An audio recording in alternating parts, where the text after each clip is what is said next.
Wow, so it's been over a year since I started this podcast series, Opportunity in Isolation, and it wasn't the podcast that I thought I was going to do originally, because that was called Event Stars and it was going to be about the events industry. But obviously, given the fact that we're in the midst of a global pandemic and there were no events, I decided to change things up a little bit and create this podcast called Opportunity in Isolation. And I have to say, I've really enjoyed it. The whole podcast was created so that we could help inspire people during difficult times. And I've learned a lot from the guests that I've spoken to and the opportunity of being able to do a podcast. And I've been able to interview some amazing guests from around the world. But now I think it's time to park this particular podcast series, because I'm very much looking forward towards the future, hoping and believing that we're now coming out of this pandemic and the worst of it, coming out of isolation and getting back to a sense of a new normal. So I'm closing the series off with someone who's extremely inspiring to myself and other people, and who's been on the podcast before and can impart some of his wisdom and knowledge on what's gone on in the world in the last 12 months and what we can learn going forward from what we've endured from both a business and a life perspective. I had the pleasure of interviewing Paul Bassi in January 2020, just before COVID sort of got to its worst. And Paul Bassi, for those who don't know, is the CEO and chair of various businesses, including Bond Wolf Auctions and the Real Estate Investors PLC. And if you want to learn more about Paul, then you can watch our previous podcast that we did together, and the links will be in the show notes and on YouTube. But in this podcast, we spoke a lot about what's changed in the last 14 months and opportunities that may be going forward. And we also touched on some of his new business ventures and talked a little bit about the property market and where that might be going in the future, as well as a whole host of other topics. But just before we go into that, I want to just thank everyone who's taken part in this series, all the guests. It's been an absolute pleasure, and everyone who's listened and also provided and shared some feedback. And just have to give a big shout out to my team, especially Jess, who's been sending out some of the marketing material, and my talented editor Volo. So thank you very much. So here we go. Here it is, my interview with Paul Bassi from his beautiful home. Enjoy.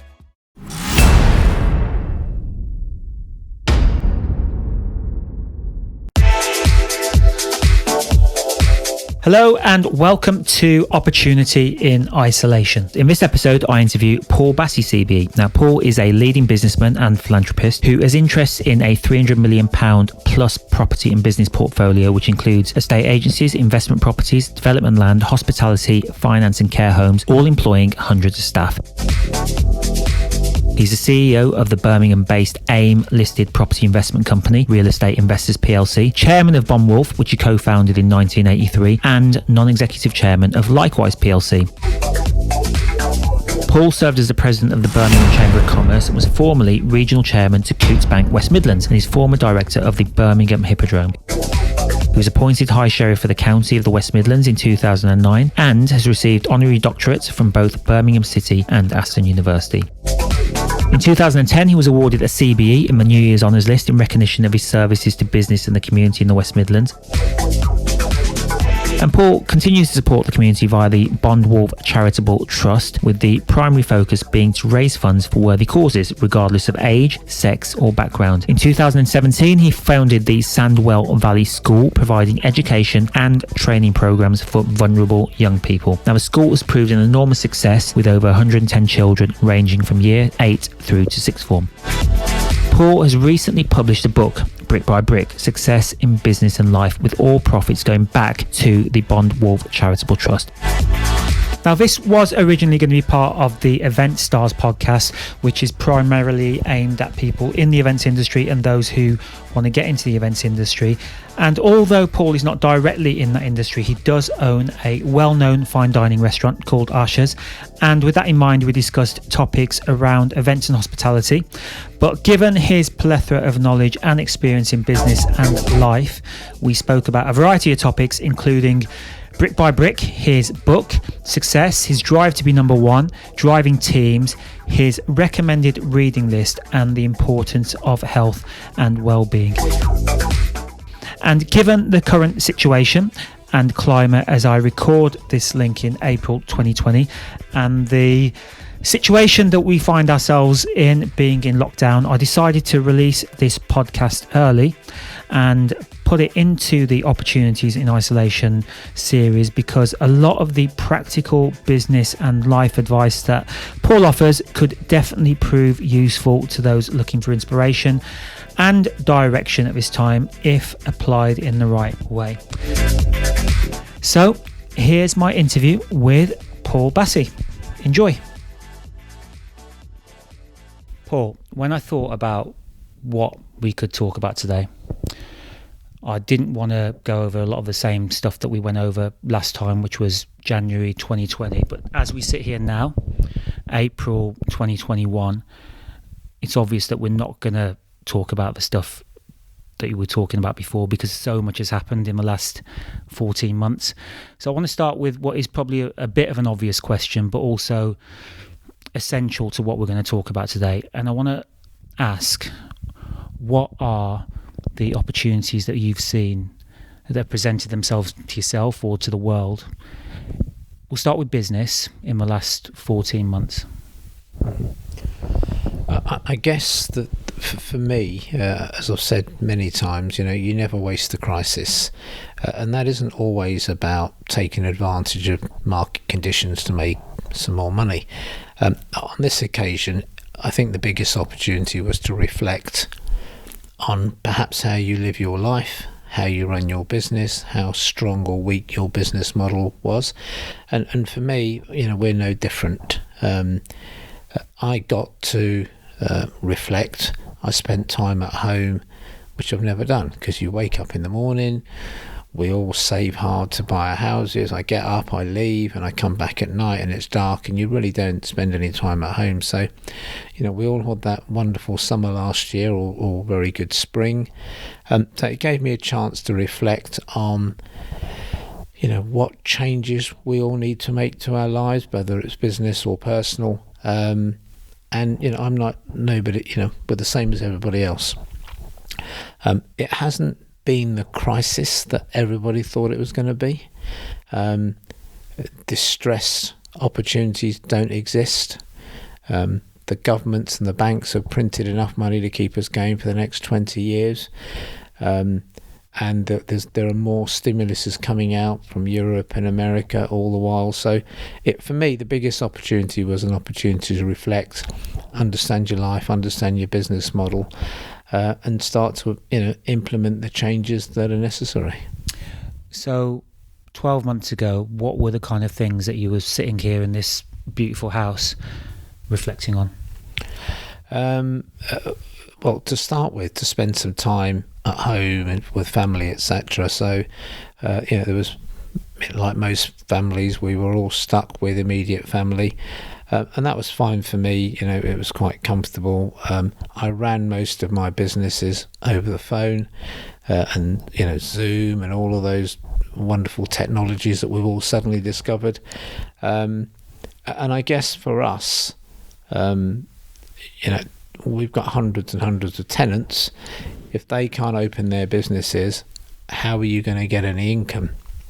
What I learned from that very quickly was, in the property world, if I only had retail, or I only had offices, or I only had a certain type of occupier, or if I had a portfolio full of restaurants and bars, we would have had a problem.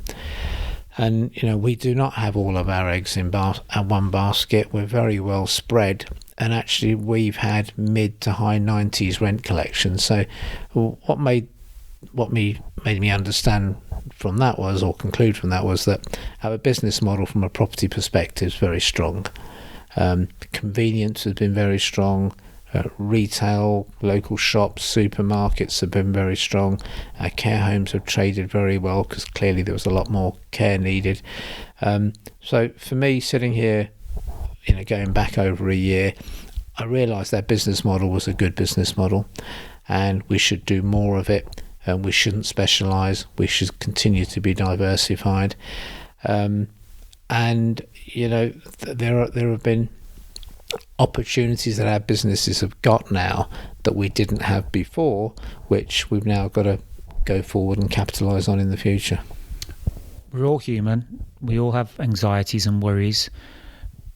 Was there a period when we didn't know what was going to happen that you were a little bit anxious and worried about anything? Listen, as a human being, the tragedy of people being ill, dying, whether it's on your doorstep, within your family or in the wider community, of course everybody's scared that if they catch COVID, they were going to die. And I'm sure everybody went through that. But, you keep yourself safe. And, fortunately, we've all come through it, or most of us have. And, in some circumstances, things haven't worked out so good. But I've really found the whole experience probably the most positive experience I've had in my life, because I've never been able to sit out on the sidelines for 15 months and take my time. So I read more, I walked more, I learned to cook and bake a cake, which I'd never done in my life. So, I did a lot of things, but for me, the whole thing was a positive experience. And I think that was the only thing to do. Sitting at home crying about how problematic the world is was not going to do us any good. Having come through it, the distress, the trouble, the crisis that we all thought was going to happen just hasn't happened.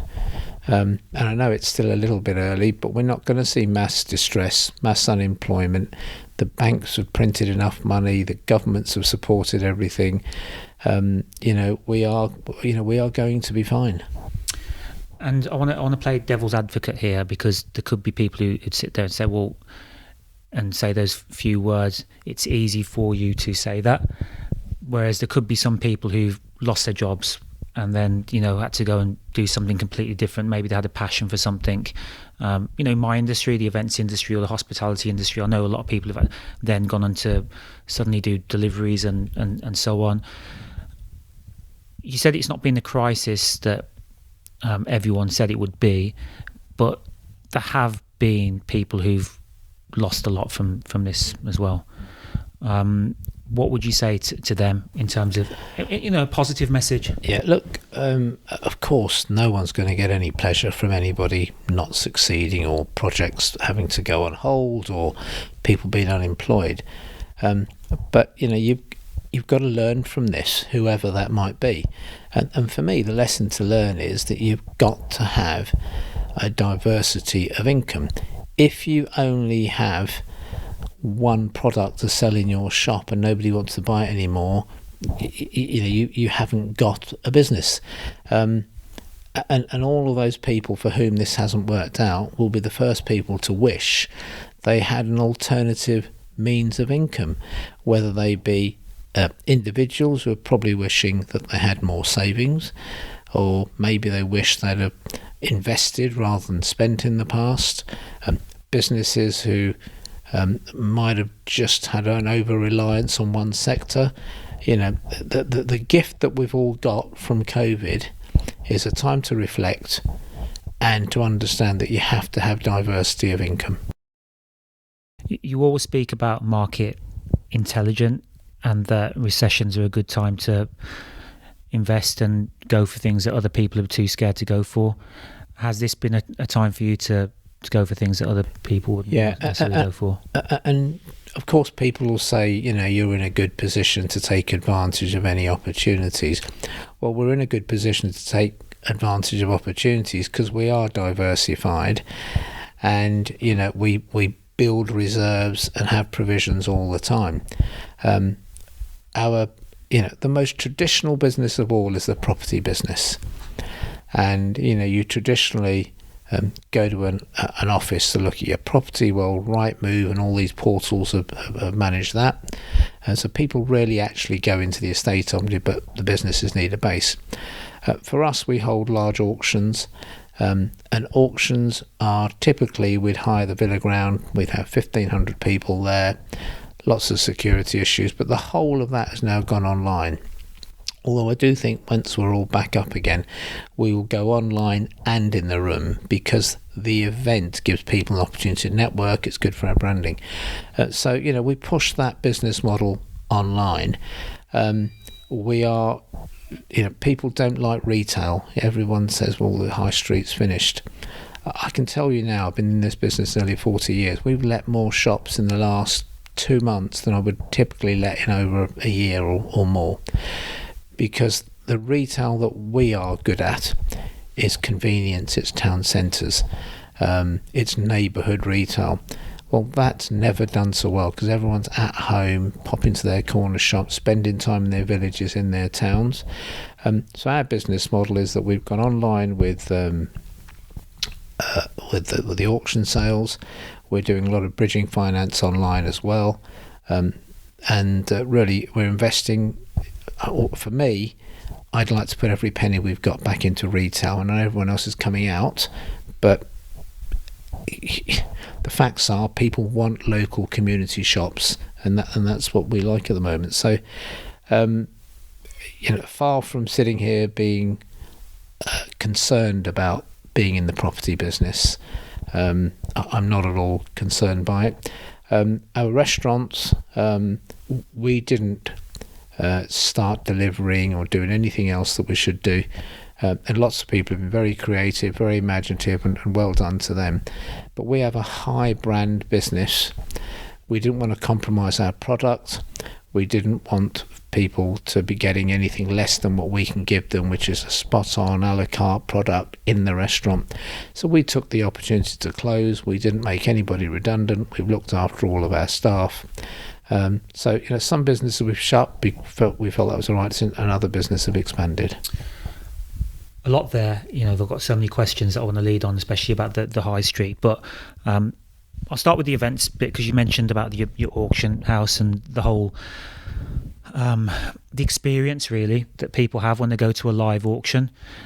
Me being in the events industry, I've always understood the importance of creating experiences, and I think while the online world is great, I think it's really good that you're going to go to a hybrid model, because like you rightly said, Zoom or Microsoft Teams or anything like that hasn't really been able to replicate the solution of people just doing a bit of networking in the corridors or at the bar at the end of an event.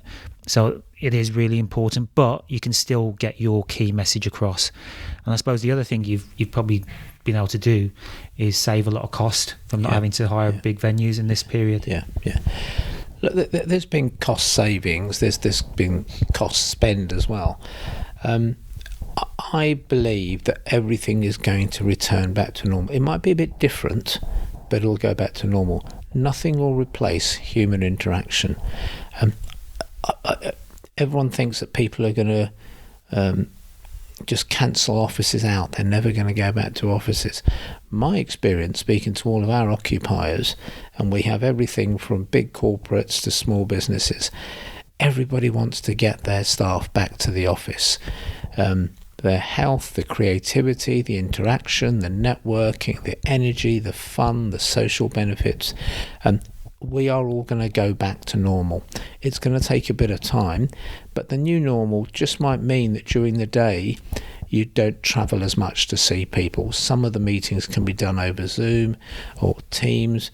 I think people in my business, we will start work a bit later, finish a bit earlier, because people can work from home first thing in the morning. They don't need to travel during working hours on public transport, and likewise in the evening they can leave a little bit earlier and they don't need to travel on public transport again. But, and I know I'm going to sound like I'm burying my head in the sand, events will be back. Weddings will be back, corporate events will be back, because without them there'll be no progress, and none of us are going to stand still. Yeah, definitely. I'm definitely feeling that one, especially given that I am in the industry, and it has been a tough 12 months for, I've known so many people who've been in the industry for 15 years, like myself, and what's going to happen now is that there will be new relationships that will have to be made, because some of the people who are traditionally in the events industry have had to go and do other things. But yeah, they will come back, and I know that just with speaking to some of my clients and people who want to travel abroad as well for events, there will be some pent-up demand. It's just a matter of sitting tight and being patient. The clever money picks up market share. Yes, there's pent-up demand, but as you've just said, some of the competition aren't going to be there. They've gone off to other things, but the customers are still there. The experiences that people want to have still need to be had. In our auction business, which is a total event business, I think our market share is stronger than ever, and actually we'll build on that and make it even stronger. So I would urge anyone who's in your business, go and grab some market share. Don't be scared of this. You're going to have a great 12, 24 months. And here in Birmingham, the wider community's got the City of Culture going on, and next year's the Commonwealth Games. My God, if there was ever a time to have a global event for Birmingham, it's at the other side of a global pandemic. So, there's a Midlands global showcase about to happen, and I would take advantage of it and grab market share. Definitely. Going back to the high street, you said that you've had, people knocking on your door to rent out your space. What kind of sectors are you seeing that happening? Because when I go down some of the high streets, I'll talk about one way. I think you've invested in Walsall Town Centre in the past. It doesn't look like it. I mean, are there specific towns or a demographic of town? There's definitely good and bad in retail. Walsall, you mentioned, Walsall is going through an enormous transition, but it was going through an enormous transition before the global pandemic came along. So Walsall has got too much retail, and some of that retail will need to disappear. The good news for those people that don't know is that the planning rules around retail have changed considerably. In the old days, if you wanted to open up a restaurant or an office or have a veterinary practice, doctor's surgery, medical centre, all of those things, you couldn't put them in a shop. You'd need a planning consent for them, and most people wouldn't bother because it's unlikely they're going to get it. It takes time. They would just look elsewhere. But their customers were on the high street. So they're having to have doctor's surgeries, all those other uses away from the restaurant high street. Well, under the new planning rules, Class E allows you to do all of those things in a high street shop without planning. So I think you will see doctor's surgeries, dentists, wealth managers, lots of businesses that were not on the high street coming to the high street, but that's going to take a bit of time. But some town centres are going to go through this transition. Villages and other town centres are busier than they've ever been. You'll drive along them, they've got more people in them, there's more traffic in them, the local convenience stores have traded even better, and there's no void. So that's the sweet spot, and I'm pleased to say we've got a lot of it.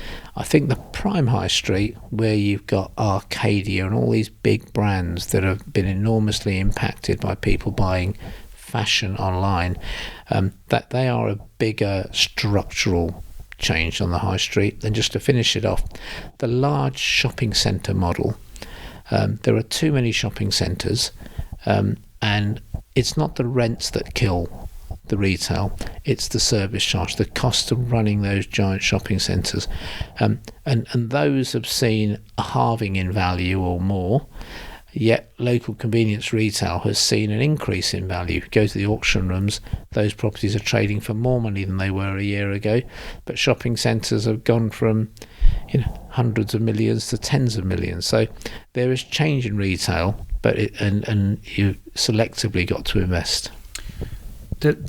You mentioned about the villages and the village high streets.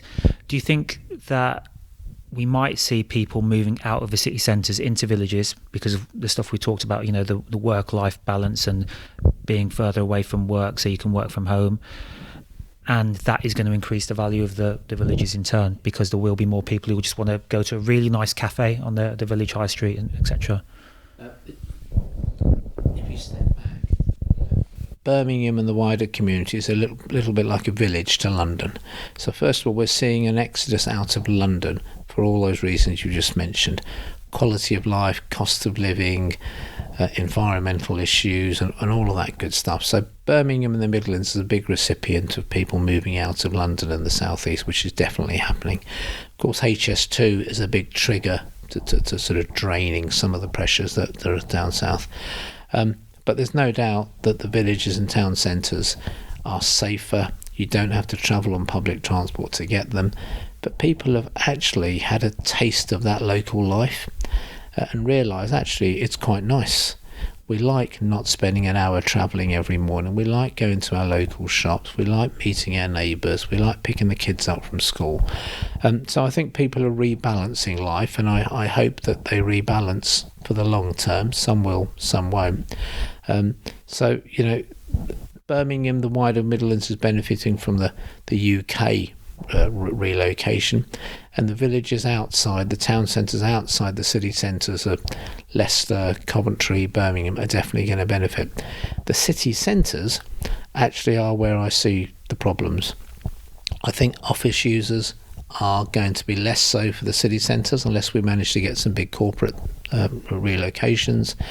And some of that prime retail, there's no occupiers for, so they will need to see some redevelopment into mixed-use schemes, so people have got a reason to go there other than shop.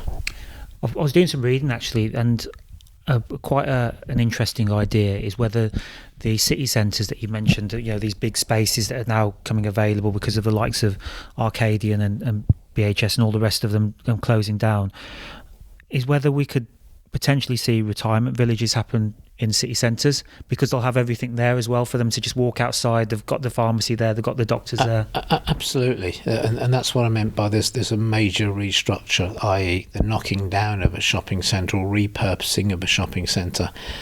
But having said that, the likes of the Bullring and the Westfield centres, they will probably become more dominant. They'll have to rebase the rents because they're out of control, and they've got to curb the costs somehow, which is difficult to do.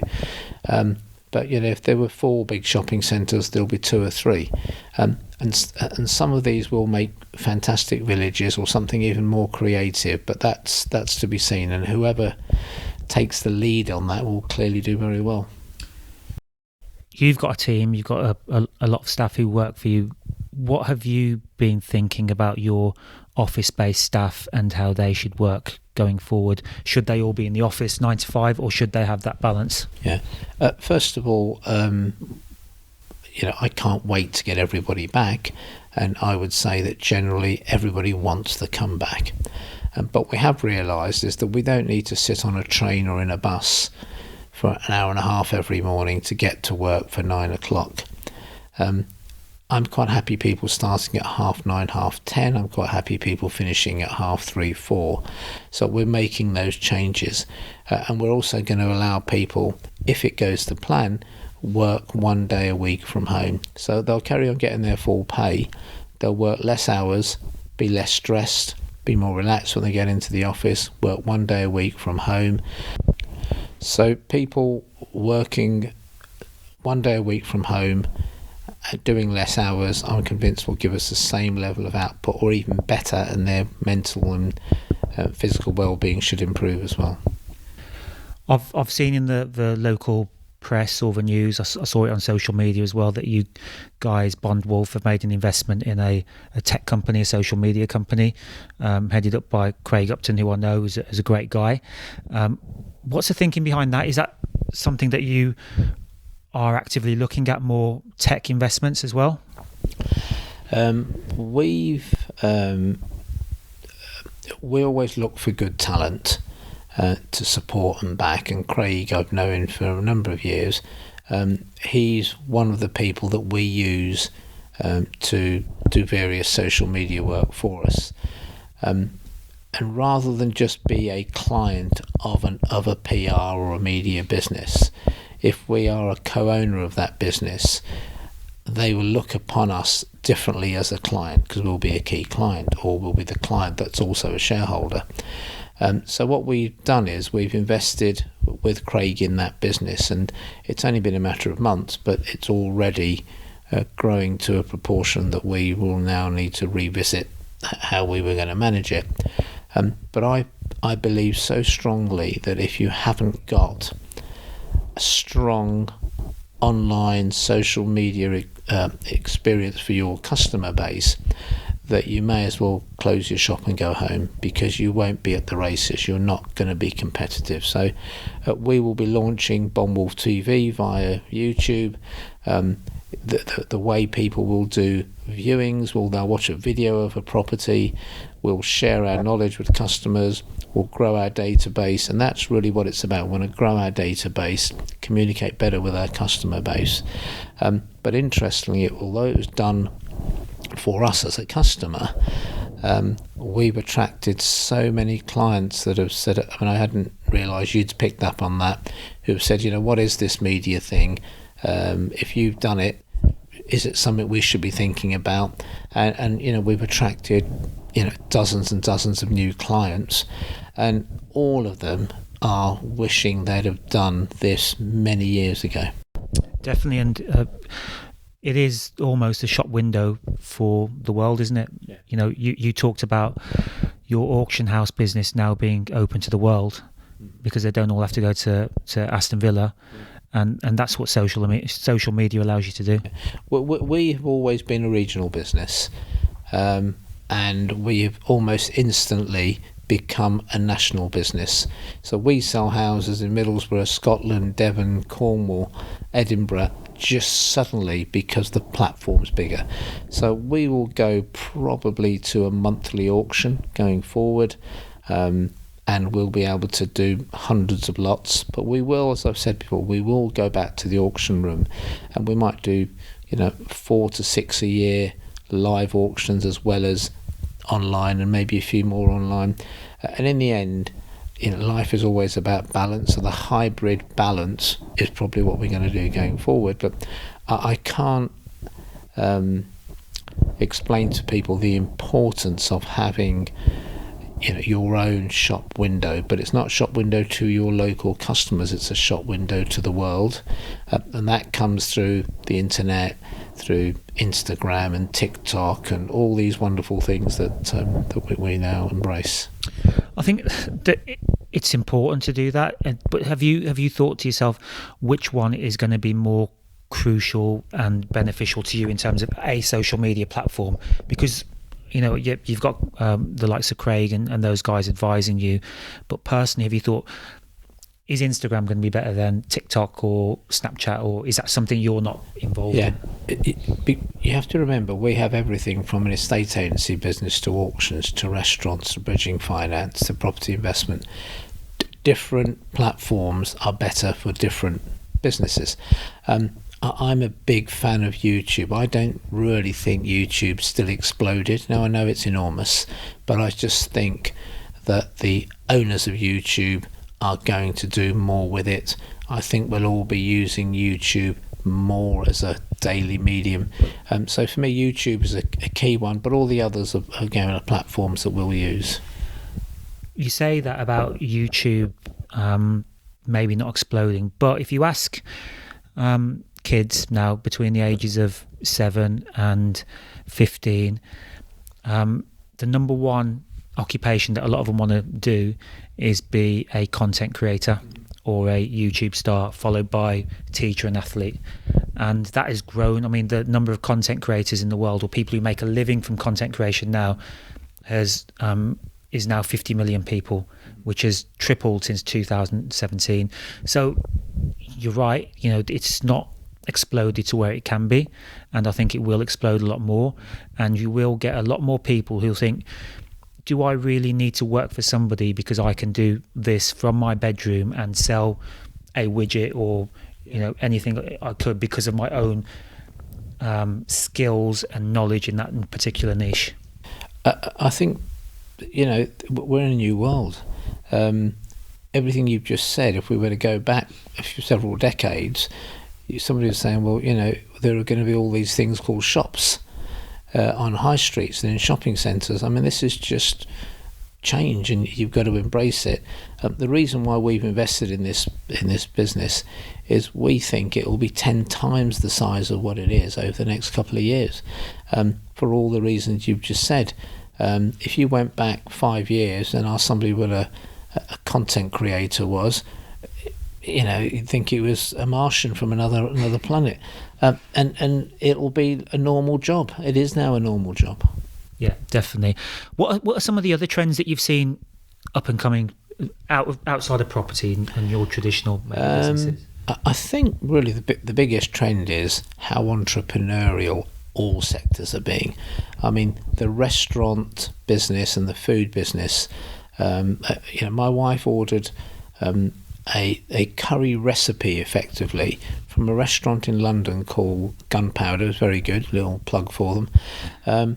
And it just turned up on our doorstep. We just had to heat it up.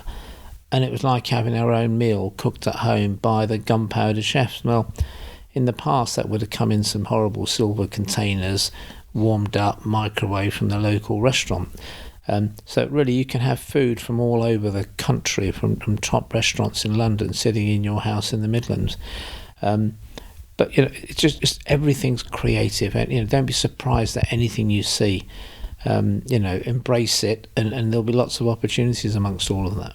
But which of these trends, for example, you mentioned the restaurant delivery, will be here to stay versus is just a fad for lockdown? And I'll give you an example as well. Like we had to adapt during lockdown. So rather than doing big Christmas parties, we created a concept called Christmas in the Box, which was just some a meal that somebody could have, and then they could do a Zoom party with their colleagues.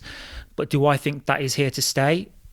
There might be a small market for it, but we still want to see people getting back together and having a big event. It's not that we want to see people back together, and our customer is going to get back together again. There are some temporary business, and the one you've just described, I think, will be a temporary business.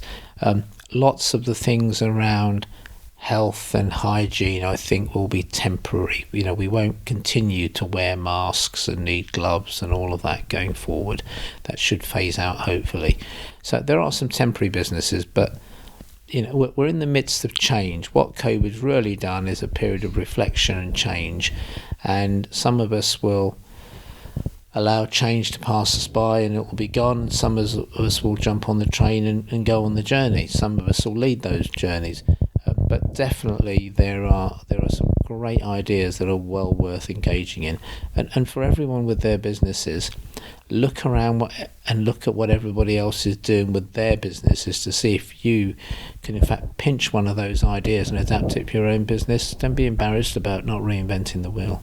Definitely. I think even just talking about some of the things that you're actually doing in your business, and we talk again about creating content, and even if People don't always like to see people who are just always successful. They want to know about things that you've tried, but you've not necessarily done, because then they can relate that you're actually human as well. And creating content around that is also so valuable. But please, we are not always successful. Our restaurants have been closed. We have not, for us, adapted to some of the things we're talking about. They don't work for us. We've invested in businesses where we've had to pull out of, and I've never met anyone that's been absolutely successful in everything they do. What we tend to do is fire a few bullets at something, and then when we see something we like to fire a torpedo at it. So our media business is something we'd like to fire a torpedo at.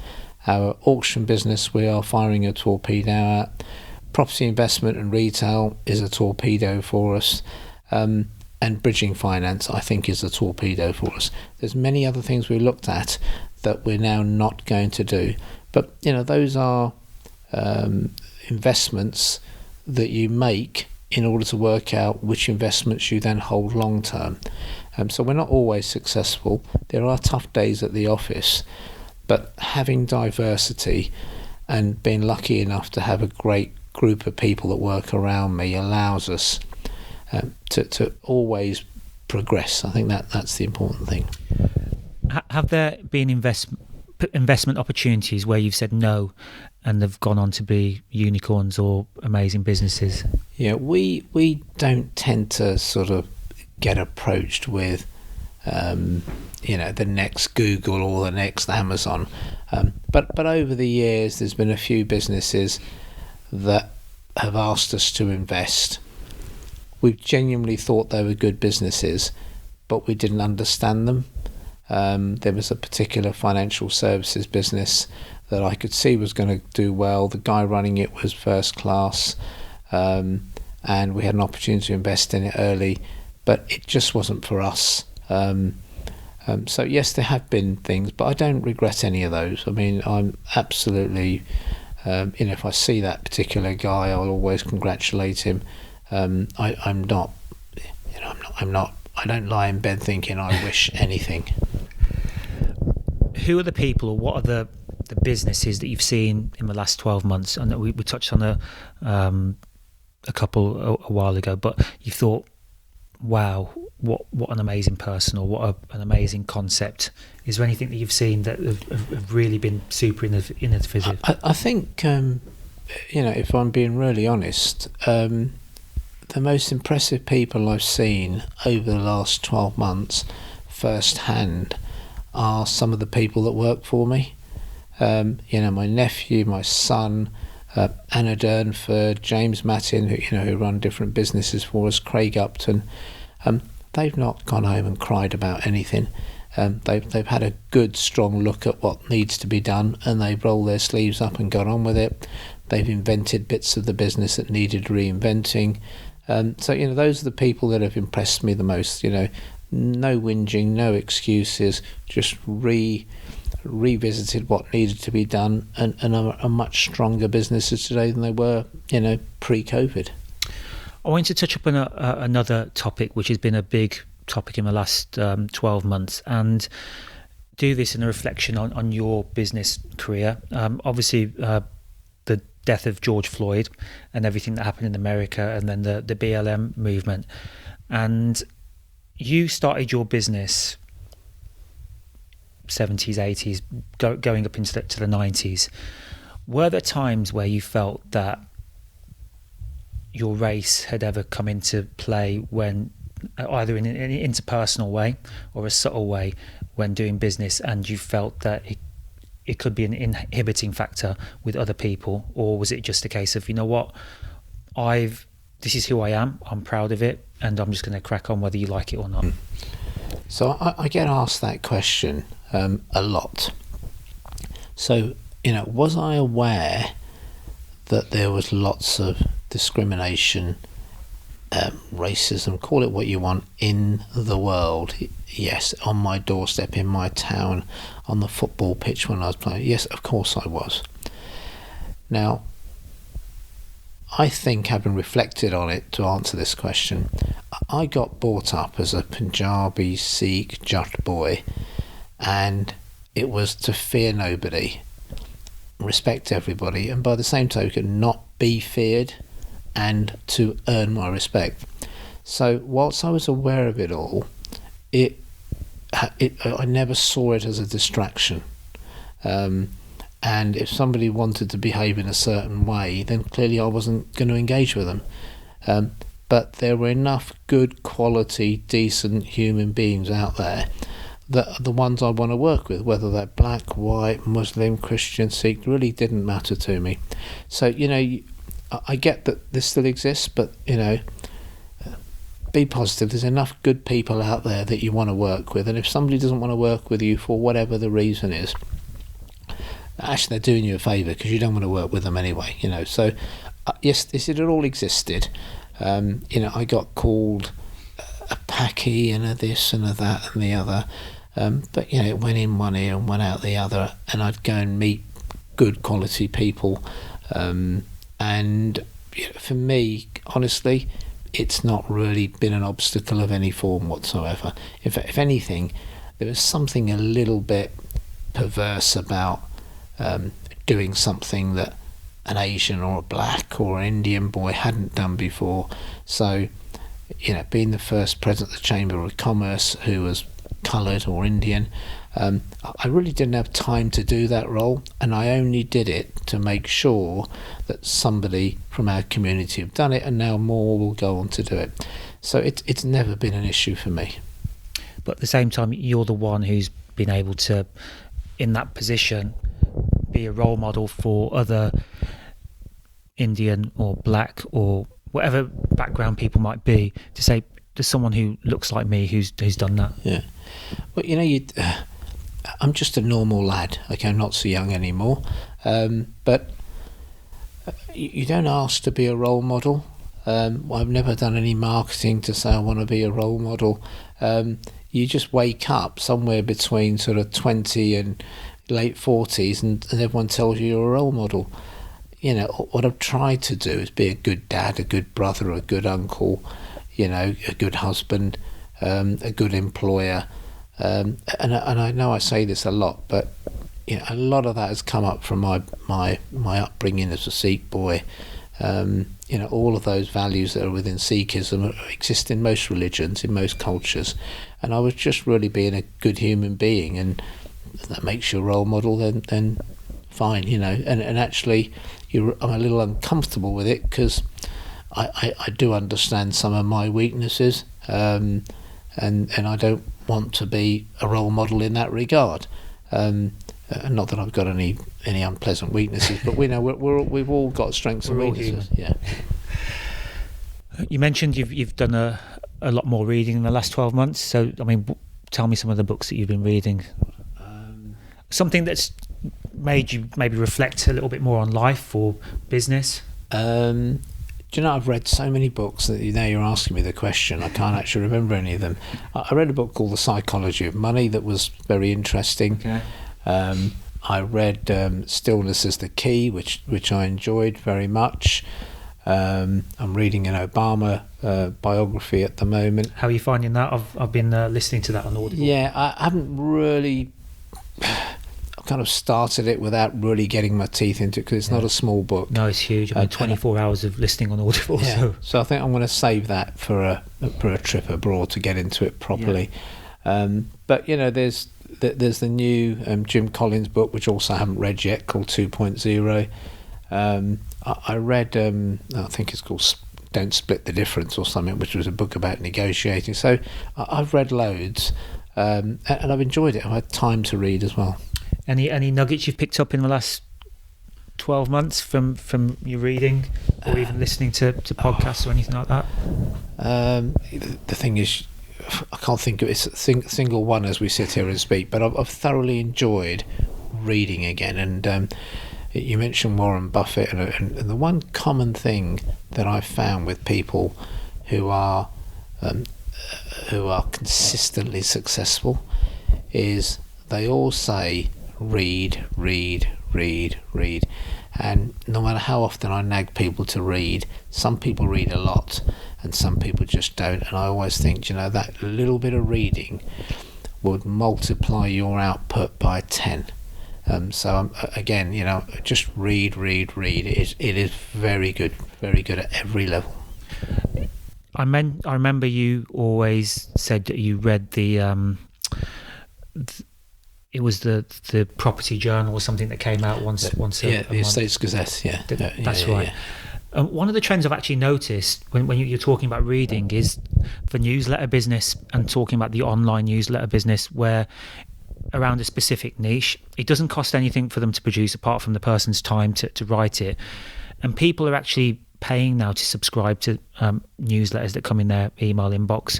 I subscribe to one called Trends. I pay about £120 a year for it, and I'll read it once a week, and I'll get access to their community. And I think just having that, when you read, you don't have to just read everything. You can read something in your industry. You can get a book and just flick through a few particular nuggets. Sometimes people get so overwhelmed with I'm going to sit down and read a book from the front to the back. You don't have to do it like that. It's just picking up some of the nuggets that you can when you're reading. People of a certain generation still like the touch and feel of a book. And occasionally a book is a nice gift. It's a nice thing to have on holiday by the side of your bed, So physical books are enjoyable for some. Some people like to collect them. But the future and the way the generations are going, people are going to read things on screens. That's the way we're going. And you're right, to produce them is far more effective than it's ever been. But, you don't have to memorize every page that you're going to read. I flick through pretty much everything that lands on my screen. I don't think I read anything. I grab all the headlines. And if something's appropriate, then I really, you snuggle up to your screen a bit more and you really focus and read. I guess for me, the one difference between screens and books is I do physically, nearly all the books I read, I physically make notes in them, and that somehow seems to register things with me more.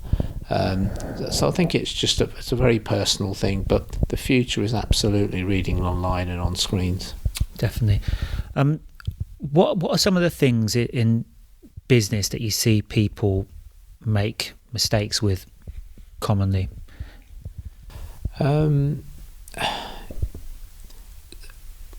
Having average people around them, going to the first guy that they think can help them, not being selective with recruiting talent, not being selective with recruiting advisors.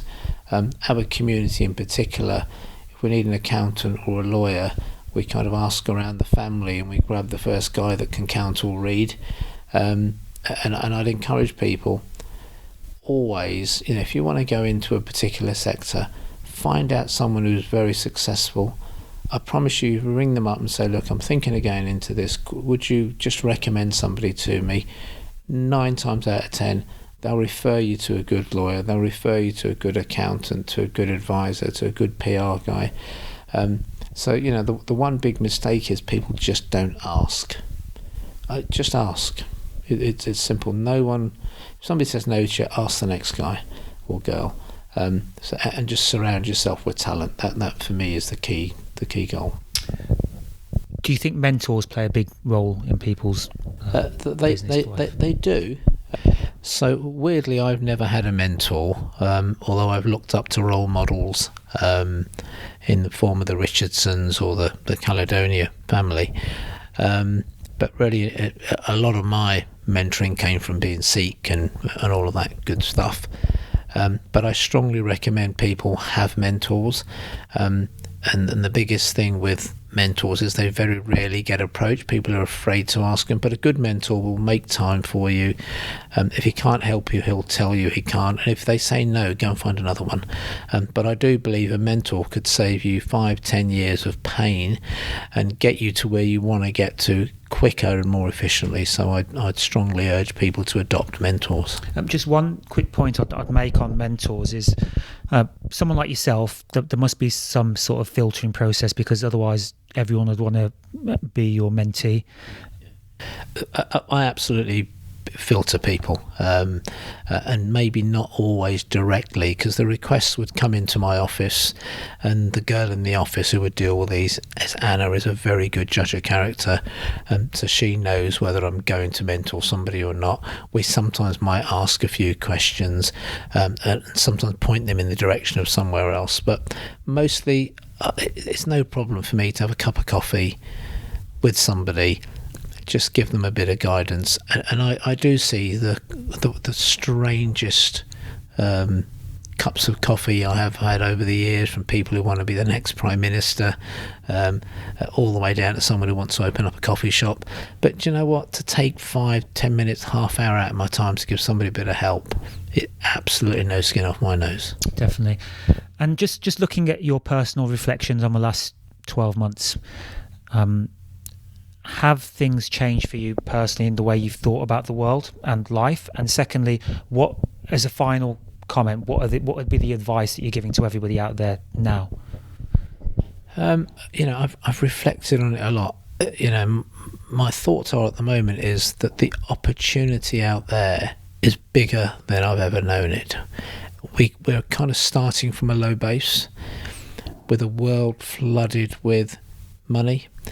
The average man in the street, I think the stats are that they've got 250 billion of cash sitting in their bank account that hasn't been spent for the last 12 months, 15 months. So the world's flooded with the money, the banks are lending, go out there and get your share of this cake. There's a big cake out there, and there's more than enough opportunity for businesses to do well. Somebody is going to do really well. Somebody's going to pick up market share. Don't let it be somebody else. And I guess no regrets and enjoy your life as well. Yeah, I think that's what we've all realised the value of health, because we've all had people who've been ill, etc. But take it easy. Don't start so early. Don't finish so late. Watch your diet. Go and visit your family and friends. Don't have any regrets. Just relax. The good stuff will happen. Paul, wise words as always. Thank you so much, and I'm sure we'll do round 3 sometime in the future. Okay. Thank you very much. All right. Cheers. Cheers. All right.